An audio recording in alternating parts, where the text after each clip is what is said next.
Hey there. Ooh, the big finger. I'm giving you the finger. Live chat. Well, good morning. And you're having breakfast with Sensei Al Bob here.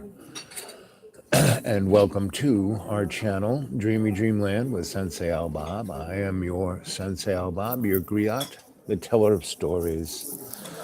And I am surrounded by retirees, folks who believe things are just one way. You know, they believe in their Jesus and their Muhammad and their Moses. They believe that their government doesn't lie to them. They believe that whatever you might see in the sky that you can't explain is a swamp gas, you know. They don't want to know anything that might upset. You know, they believe their dollar is worth something. You know, they believe that democracy is more than the rule of the mob, and that we were created as a republic with laws that we're supposed to protect. You know, that's what our Constitution is, a basic premise to protect the public. But even that's a lie, you know, because, as Franklin said, if you're not involved, you're going, you know, we don't hang together, we're all going to hang separately. So, and that's kind of where we are. You just, you know, all you have to do is open your eyes and you see the world isn't what you think it is, you know. That you look at all of the great Leonardo da Vinci art, you know, he painted his great paintings on silk, and he has a diversity of color that you can't even achieve today, and yet his paint is no thicker than 2 microns. I mean, you know, you can't even get a color photo, a laser print, to have the diversity of color that he had. And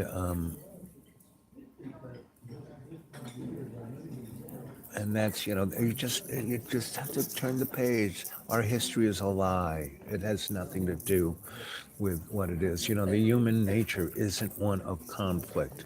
It's one of getting along, right? Working things out. Our technology, you look at Victorian and pre-Victorian architecture, and the things that couldn't be done today. Look at the sculpture of Da Vinci, right? And others. There's this, you know, I spent a lot of time in Europe, you know, and lived there, you know, just didn't go there for a weekend. And I would, you know, live in Paris, I'd live in London, I'd live in Stockholm, I'd live in lots of cities and lots of rural areas. And I would go to all the museums and I would see sculptures of marble, right? Granite, which is a very hard, brittle substance. And there's this one sculpture I saw of a woman with a veil. And underneath the veil, you could see her face. And how could you do these two things in a brittle substance that, you know, one little, and you'd break it, right? So it's truly, truly amazing. But we don't look at any of that, you know. You know, art history never talks about this. You know, art history never talks about this.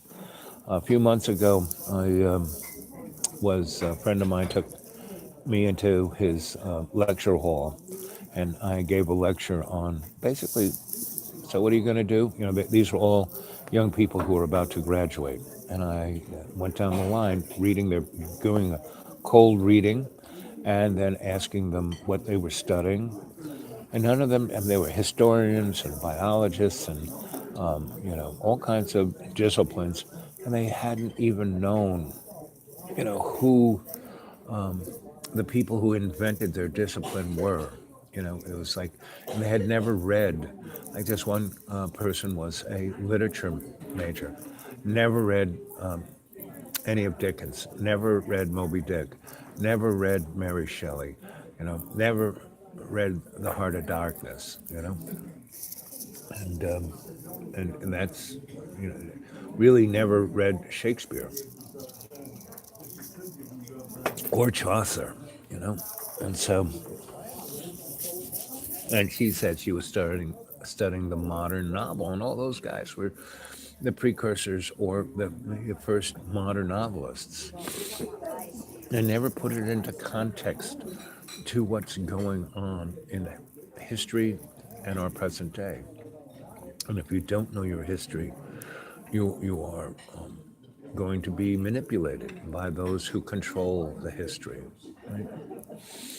So, and one of the most important subjects that none of these folks, the retirees, talk about is the extraterrestrial presence. That we we weren't made by God. We were someone's, high school lab experiment. Where we are biological slaves, and our spirituality, our conscious free will.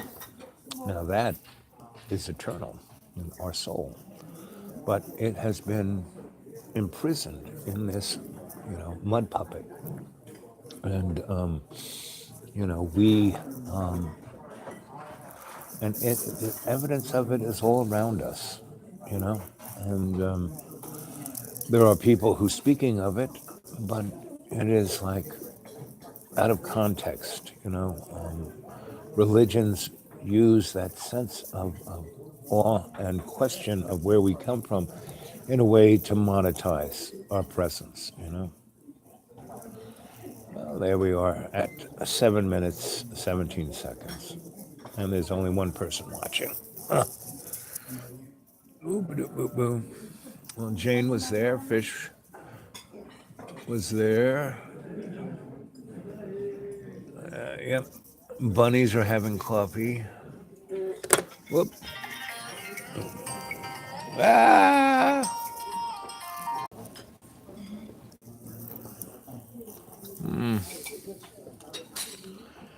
Well, we got disconnected. We back? Yoo-hoo!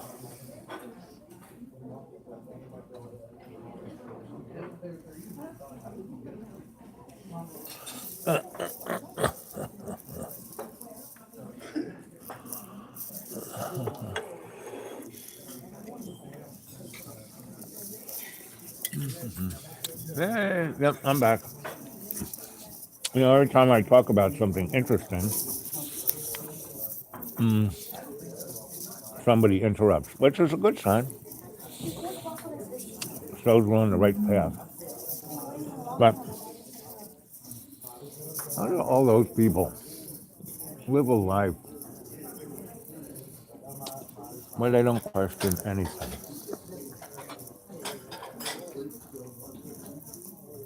where they don't feel anything except anger and fear? If I went around and talked to them, now I could be my sweet sensei self and make them laugh and feel good. But if I asked any questions,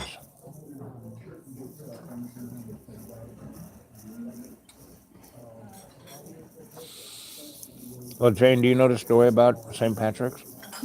What he was? They say that St. Patrick chased the snakes out of Ireland. You know what snakes they were talking about? They were talking about the Celtic and Gaelic culture, right? And they replaced it with the authoritarian Roman Catholic culture that, spent a good 1,600 years oppressing the people up until today. But, the outcry of all of the pedophilia of the Catholic Church is just starting to get some level of traction, but not much. It'll be forgotten again.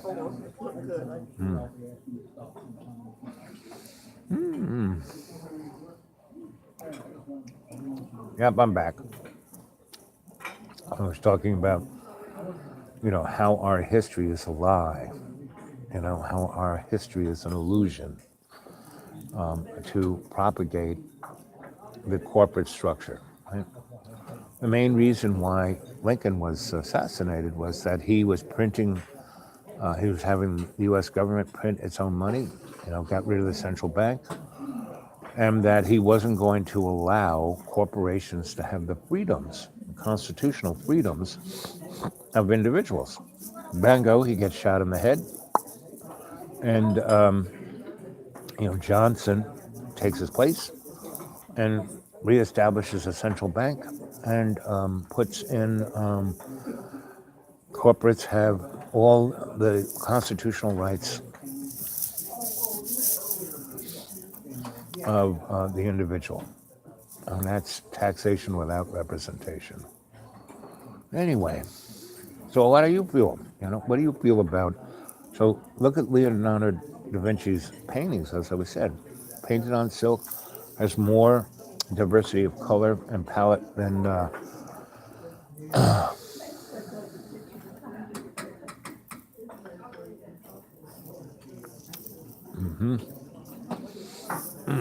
oh man, the kind of painting that Da Vinci did couldn't even be done today, and the kind of sculpture of all the greats, we can't do today.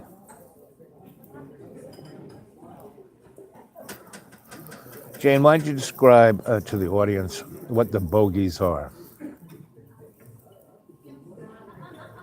Mm-hmm.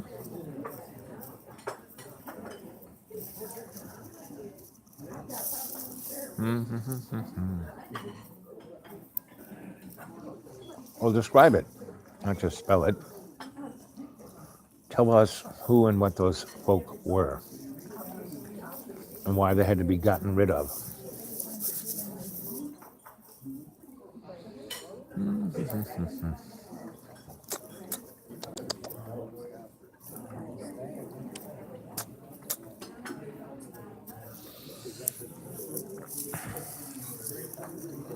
Why all of these folks here don't know or are scared of their history and who and what they are. Why does the general public embrace narcissism and neuroses and psychoses of religion and politics rather than wanting to know who and what they are and where they came from?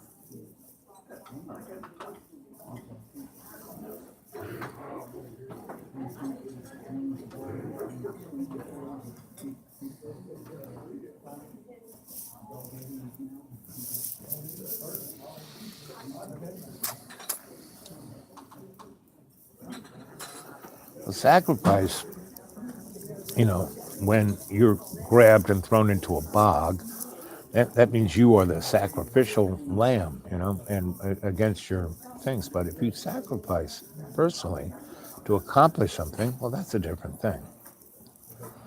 And that's more like service rather than sacrifice.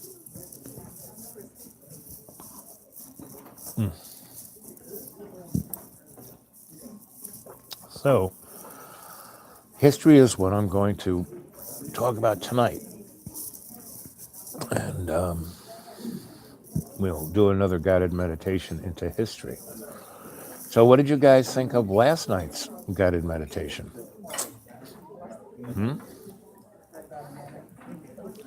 And with each guided meditation we do, self-initiated. Yep, exactly. Not forced.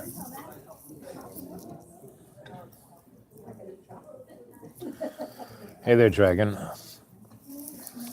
So, I lived in Ireland a long time, and most Irish people really don't like St. Patrick because they knew that he was a Russian spy slash anthropologist, and that's really what anthropologists are, spies.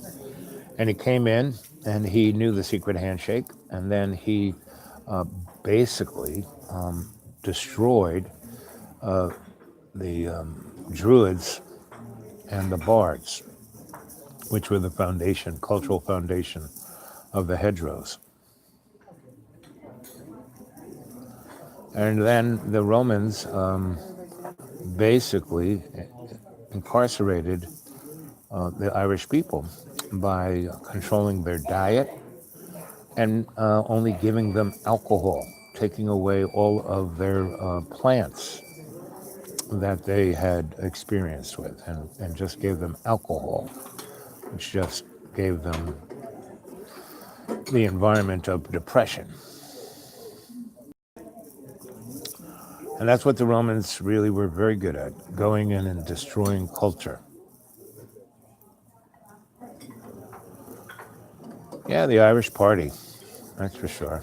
I mean, when I remember the first time I went into an Irish pub, if you were young, old enough to just get your fingernails to the top of the bar, they'd stick a cigarette in your mouth and give you a glass of patties.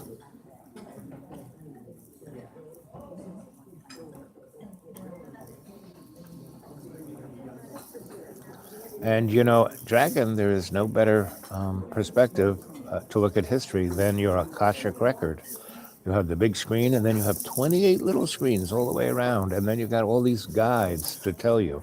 You got the doors to go through. You got your lodge. You got the house of knowing thyself. I mean, that is a tool that I've given you, folks, that I hope that you're using. That you are getting practice. In every day and every way, taking the piece of the earth and making it stronger, because we are coming, I've said this window that's open of opportunity, great opportunity. This is a time in our history when, through the effort of a small cadre, we can change the frigging planet, universe, solar system, and bring it back to love's co-creation.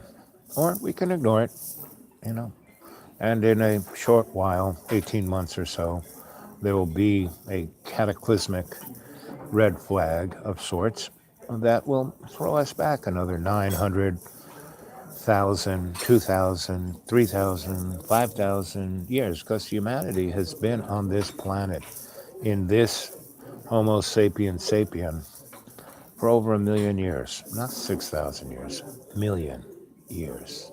And we were not evolving. We kind of evolved a little bit, but we were then taken by the Anunnaki or some extraterrestrial race, and our DNA was messed with, and we were a slave race doing their bidding.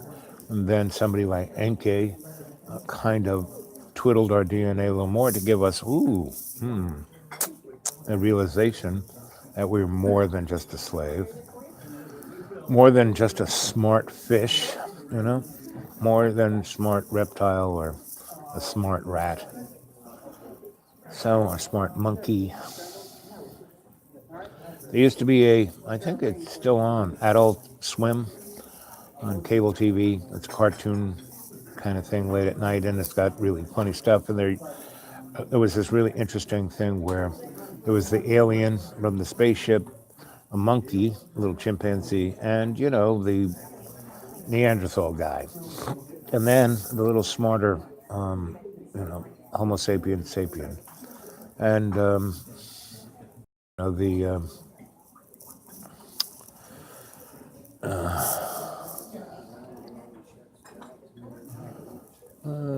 the mysteries. Yep. And the smartest one was the chimpanzee. He was outsmarting everybody and laughing the whole time, having a really good old time.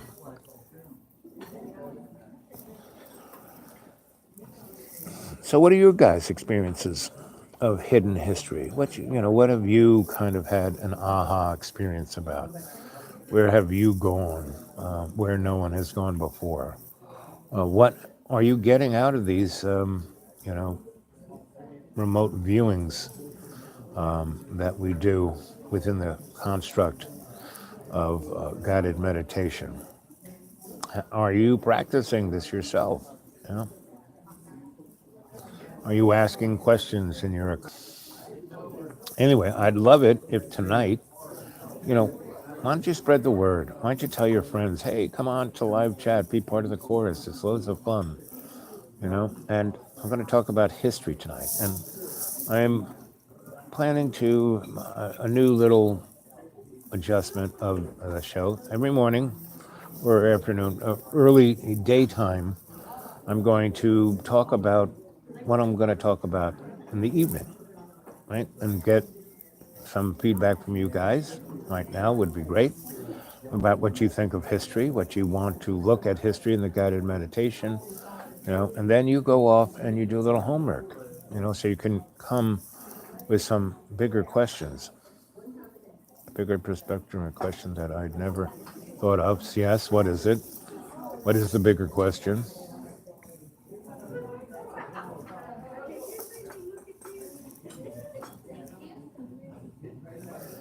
You know, the biggest question is, over the doorway of the Oracle of Delphi, it said, know thyself. What does that even mean, to know thyself? You know, what does that mean? You know? Anyway, what do you think it means? Yeah, why is this all happening? Yep, that's a good one.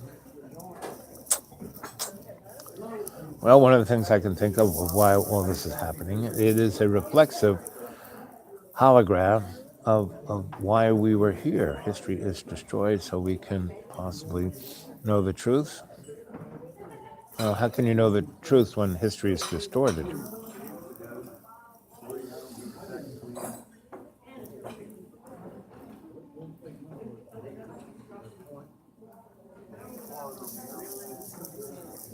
What's that mean, Jane? Caveat emptus. Caveat emptus.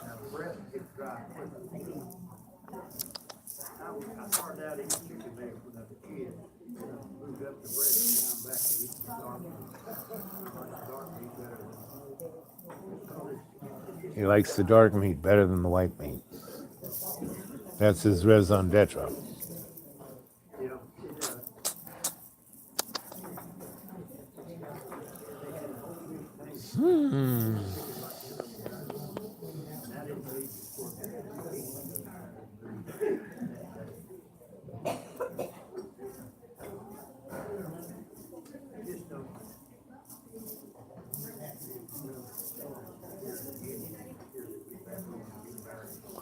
Kind of looks like a whole nother creature on my face there.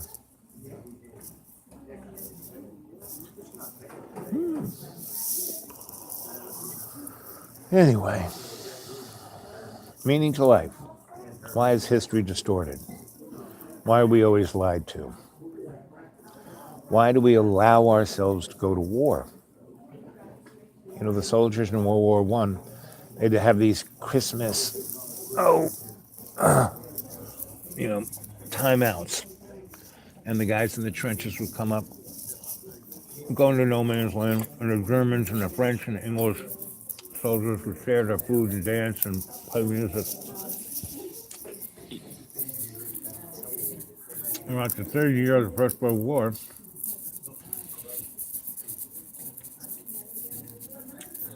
soldiers went out there and refused to go back to their lines and start shooting at each other. So the generals had the artillery shell their own people, kill them. And that third Christmas, each government killed close to 20,000 of their own people.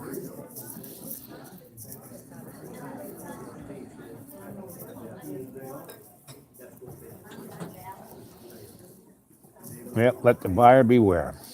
Yep. And we are the consumer. I don't know if we are quite the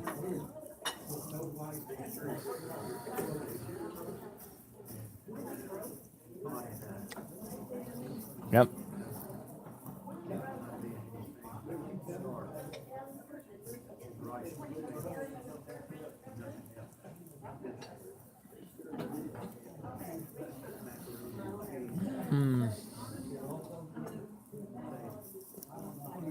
That's interesting. Skate liver oil. Okay. Look into that.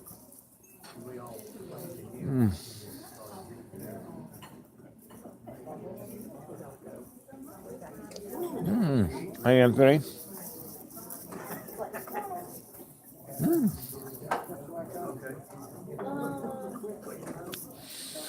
Yeah. I mean, that is true. That's why none of this really matters, and I don't believe in anything because, you know, it's all grammar school, kindergarten, the sandbox. But I'm an empathetic soul, so it really disappoints when I see so many people in misery. I mean, that, you know, like my present friend,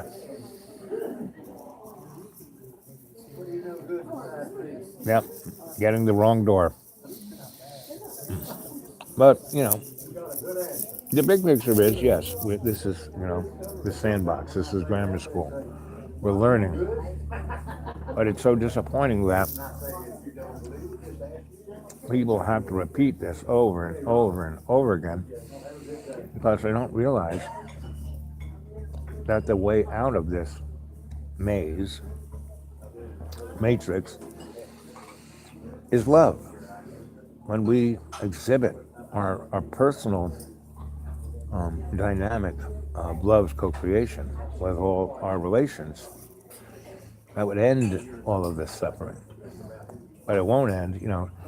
No, you know, all those born again folk who, oh, the end's coming and I'm going to heaven and you're all going to hell. No, sorry, not gonna.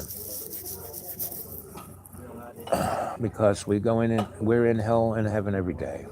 You know? Those pictures from Syria, those pictures from Sarajevo,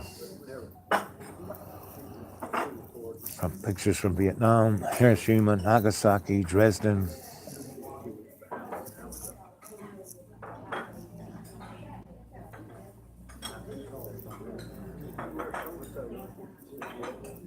Yes, we're trained incorrectly.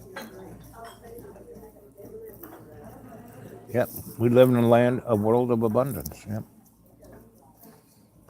And love is the only tool we need. Yep. So tonight, what would you guys like to remote view?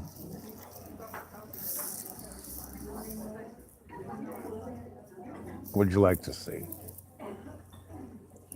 Yes, we have to teach love, not hate. Okay, so let's look at that one. How do we teach love, not hate? One of the greatest tools is art, creativity. Fix the paradox. What's the paradox, Jane?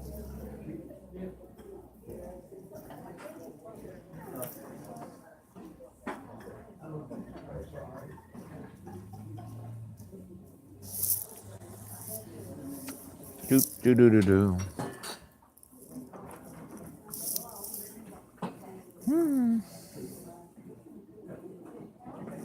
Okay, paradox equals duality.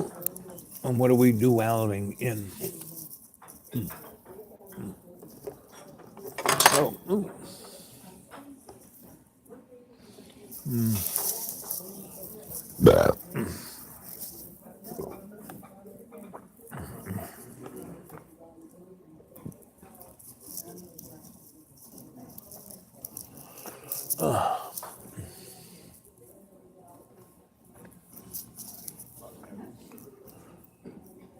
Yep. Created number 3. There's a lot about duality. That's one of my continual things I talk about.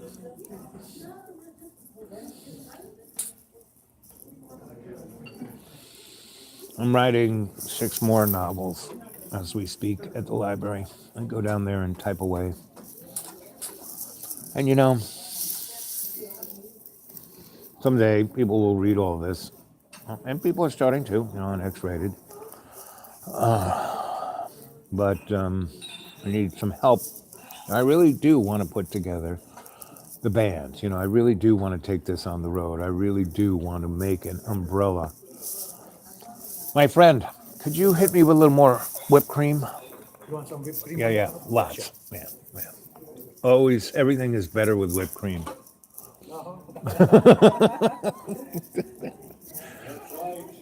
I mean, my younger days, I would just, squirt it in my mouth, straight from the can, Yeah, Yeah, yeah. there's like we have one of our regular customer.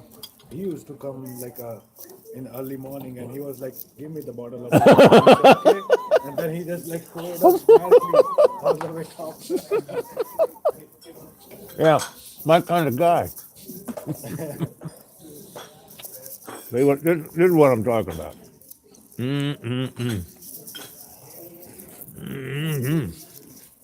Chocolate cake, whipped cream.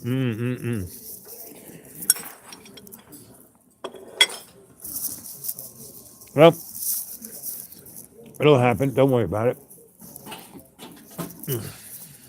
You're doing it already. Every day and every way. Take the piece of the earth by how you treat people around you. I mean, it'll be loads of fun. You come to Deep Green this spring, summer, and fall. And I think Wednesday's first day of spring. And the trees already around here are starting to bud. Even though it's like 30 something this morning. Count me in.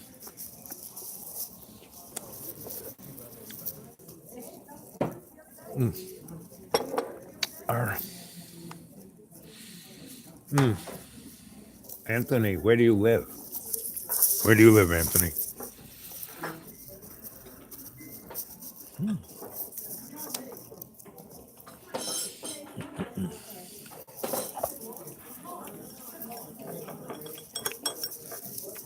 The beauty of the deep green is that it has tremendous abundance.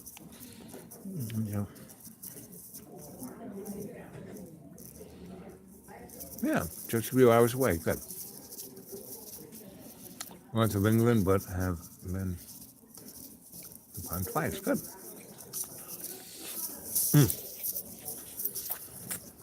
And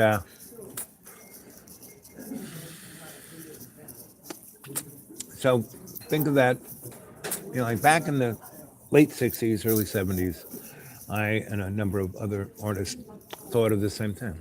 Had been out there, Kirkland, Los Alamos, San Dias, worked on a lot of technology and realized that technology wasn't it. Then I worked on the Breeze campaign and the No Nukes campaign and the, Earth Day campaigns, and I worked on social and economic justice campaigns and realized that politics was almost a waste of time. That what was needed was a new aesthetic. So we started a thing called Collaborative Artist Projects, CoLab. Go Google that one, CoLab. And we wrote grants because there was loads of money in the National Endowment of the Arts and NISCA, New York State Arts Council. But all that money was going to like rich people, to the opera, to the ballet, to that kind of stuff. But not to, the poor, starving artist. So we started CoLab, and we started a gallery called No Say No, and a couple other galleries. And then we we hooked up with Blimpies, the sandwich guys, and they were coming into New York City. And they would buy a storefront. And then we would gut it out. And we'd leave it totally ready for their people to go in and renovate it. And we would paint walls white and have art shows for a month or two. And the money they would give to a company to demo out the thing, would be given to us. And because we are a nonprofit, 501c3, they got to take it off their taxes and say, look, all of this great stuff we're doing for you, the New York people. We're bringing you art. And then we wrote a grant to National Endowment of the Arts, and they gave us money. NISCA gave us money, and Ford Foundation gave us money, and we started doing art shows. And that's where things like PS1, Brooklyn Academy of Music, the Knitting Factory, Franklin Furnace, Kitchen, they were all kind of we got the money, and they were, and it was a loosely knitted kind of thing, and we had projects like we had our own TV show on Manhattan Cable called Potato Wolf, and we did all of that up until 86, 88. And then everyone, it was went from money, went from art for art's sake to money for God's sake. um so we and collab and all the things we started are still going in a different form, but still going. um like I said, go Google that stuff. So that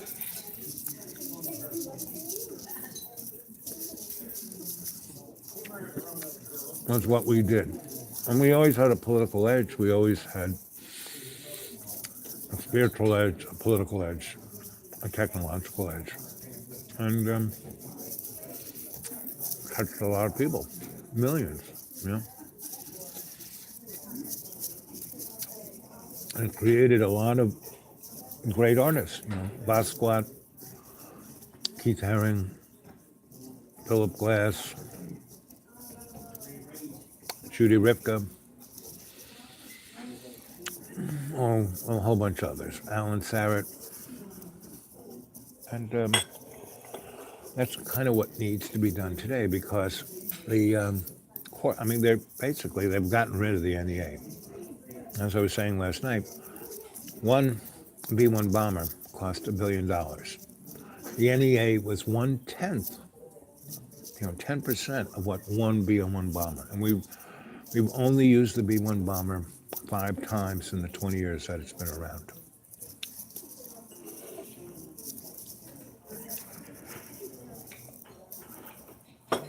So, we bombed Libya, we bombed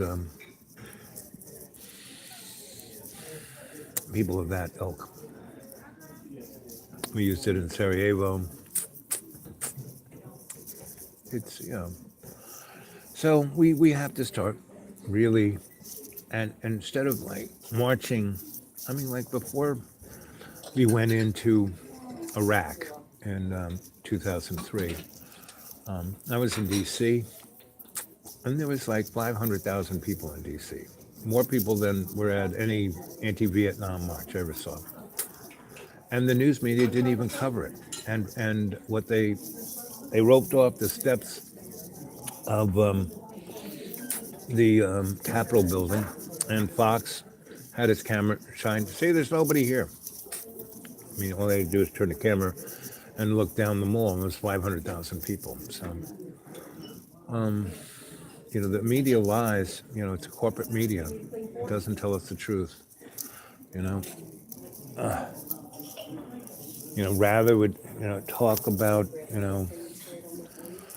Bruce Jenner than chemtrails. Rather talk about some politicians' sexual deviances than talk about what's Fukushima doing to the world. Or that Fukushima was caused by, that was wasn't an oops accident, no. Someone did a number of things on purpose to make that accident happen, right? Just like the failure of Venezuela's power grid. A number of people made that happen, And these are all considered conspiracy theories. Oh, you must be crazy. You know, if you believe in aliens, you must be crazy. If you believe, Mossad blew up, the World Trade Center, ooh, you must be crazy. And no one wants to really follow the dots. So we need to, like a pointillism, we need to make a painting out of those dots. Right? We have to be the cultural cadre, right? Because we are the shamanic, psychosocial, cultural, forensic, anthropologic alchemists. Right? And when I people read that on my business card, they go, "Ooh, you're a witch." No, I'm a scholar. You know, those are disciplines. That bring you a big picture rather than a small little picture of that something that you might believe in that is, physically a lie. Anyway, we're going on 45 minutes, and unless you got something to ask, or let's see what you had to say, I'm gonna start meditating on.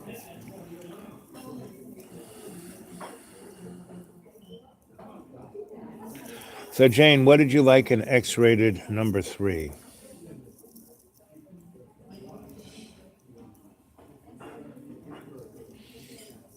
And Fish, you are free enough.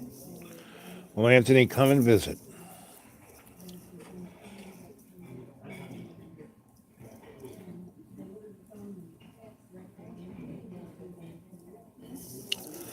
Well, we lead by example. We encourage everyone around us to be free.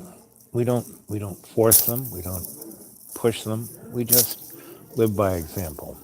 Right? So the thing to do is to live your life freely, so others can go, I wish I could do that. Maybe I can do that. I'm gonna do that. Right? One of the reasons I'm with my host up at the school is because I want to. I mean, he's always accusing me of this. You're controlling my mind. Blah, blah, blah, blah. No, you want me to, you do that so you can be more powerful. But no. You're doing that to like, no, sorry, no. Because people want to find, why did witches get burned at the stake? Because people's lives sucked and they didn't want to take the responsibility themselves. So these other people who were like seeming to be, they didn't have any more money than they weren't the earl, the baron. Their lives were a lot better because they were self-realized. So they burnt them at the stake as a witch. They tied him into a chair and then put it in the bottom of the lake for about 10 minutes. And when they pulled them up, they were dead. Well, that meant they weren't a witch. And oops, sorry. And if they were alive, then they definitely were a witch, and they set them on fire. So,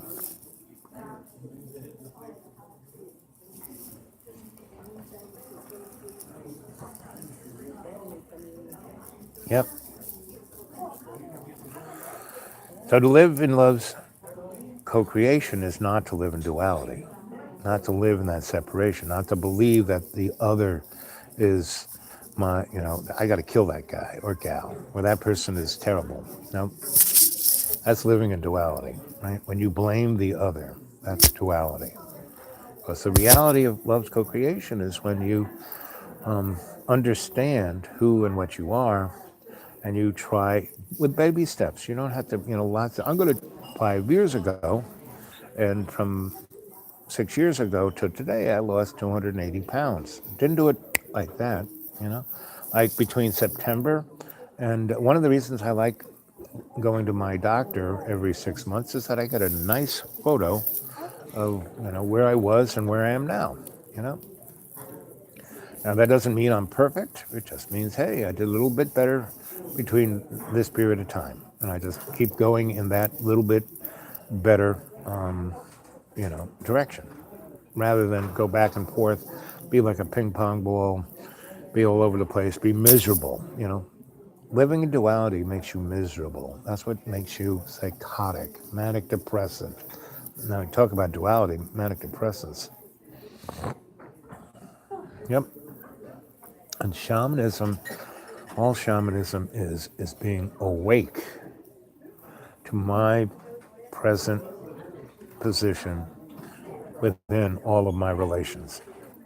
Yep. Hey there, research. Good to see you. The gang is here. We got about 6 folks. We're talking about history and how history lies. And my new little thought for the live chats is that in the morning, I'm going to talk about stuff and float the balloon, throw the oatmeal against the wall, see what sticks, of what we're going to talk about tonight. So tonight, I'm going to talk about why history lies. What is the lie of history? And the real essence of history is to know thyself.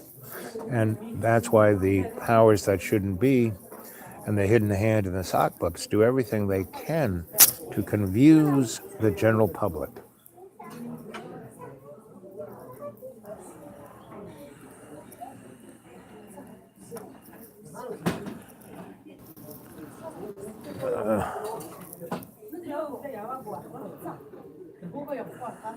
So, research. Go see if they got Patty's Irish whiskey.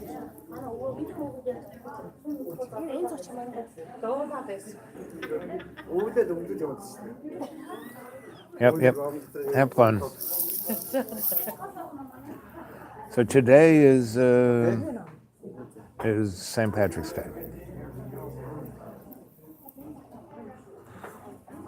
Yep.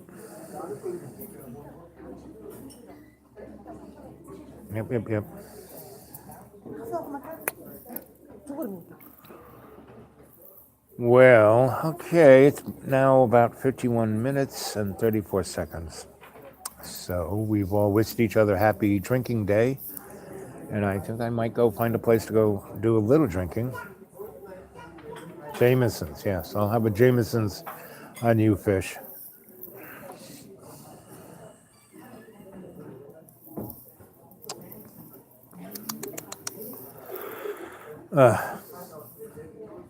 Boo, ba doo, boo, boo, boo, boo, boo.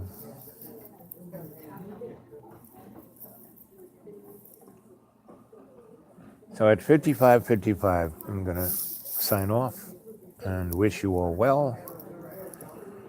And I'll catch you later. Okay? Already started. That's the spirit.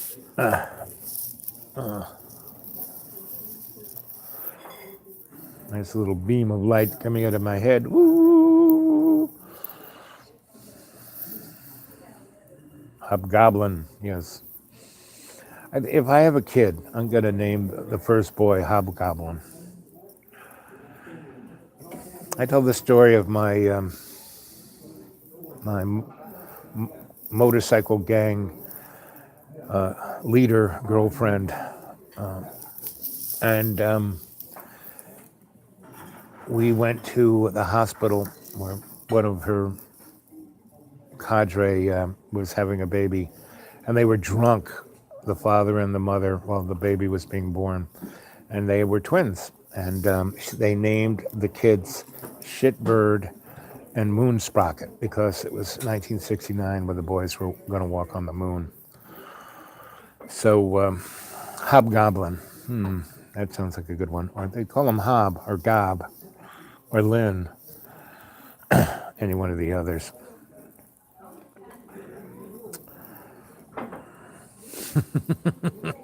Yes, that was definitely a strange and time. And go back and I told that story on a chat of that whole event of meeting her, living with her, and then taking her to New York, and her having a fist fight with my father while she was naked. Moon Zappa, yep.